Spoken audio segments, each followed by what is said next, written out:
The claim that the Quran has been perfectly preserved and that the perfect preservation of the Quran is a miracle can be quite confusing to non-Muslims. We wonder whether there's any good evidence that the Quran has been perfectly preserved. We wonder how preserving a book would even qualify as a miracle. But I figured out a way to help non-Muslims understand the Muslim position. I figured out a way to make this as clear as the Quran itself. I decided to find something else that's been perfectly preserved so that we can compare this other perfectly preserved thing with the perfectly preserved Quran. By understanding why it's miraculous for this other thing to be perfectly preserved, we can finally understand the miracle of the Quran. What did I find that's been perfectly preserved, just like the Quran? I found a perfectly preserved human being. I found a human being who has been perfectly preserved from the time he was born, just as the Quran has been perfectly preserved from the time it was revealed to Muhammad. You've probably never seen a perfectly preserved human being, but you will now. Here he is. His name is Yorick. Yorick has been perfectly preserved, just like the Quran.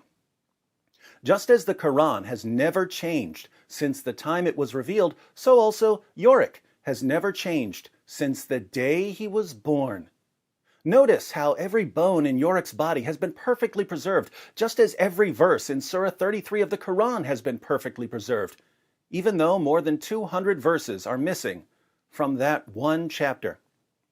Notice that none of Yorick's muscles are missing, just as no chapters of the Quran are missing, even though Muhammad's companion Abu Musa said that 2 chapters of the Quran were lost because Muslims were too lazy to recite them, and another 2 chapters were excluded because Muslims didn't realize they were supposed to be in the Quran. Notice that Yorick still has all of his internal organs, just as the Quran still has all of the passages that were lost forever when the only Muslims who had them memorized died in battle. Notice that these 2 perfectly preserved Yoricks are completely identical in every way, just as all Quran manuscripts are completely identical right down to the letter, even though there are tens of thousands of differences in different Arabic versions of the Quran. Now, you may still be confused. You may be wondering how Yorick can be perfectly preserved when, to you, he doesn't look like he's been perfectly preserved. But I have 2 responses. First, you don't know what Yorick looked like the day he was born, just as Muslims don't have a copy of the Quran from the time of Muhammad. Uthman burned all of the early copies of the Quran to cover up the differences. So we have no way of knowing how different today's Quran is from the original Quran, just as we have no way of knowing how different Yorick is from the day he was born. Second, if you don't believe that Yorick has been perfectly preserved from the day he was born, you don't understand how Islamic reasoning works. Yorick has been perfectly preserved because I say that he's been perfectly preserved, just as the Quran has been perfectly preserved because the compulsive liars we call Muslim scholars say that the Quran has been perfectly preserved. In Islam, all you have to do is say it, and saying it makes it true. Facts and evidence are completely irrelevant. Now we're finally in a position to understand the miracle of the perfect preservation of the Quran. What's the miracle? Well, think about it.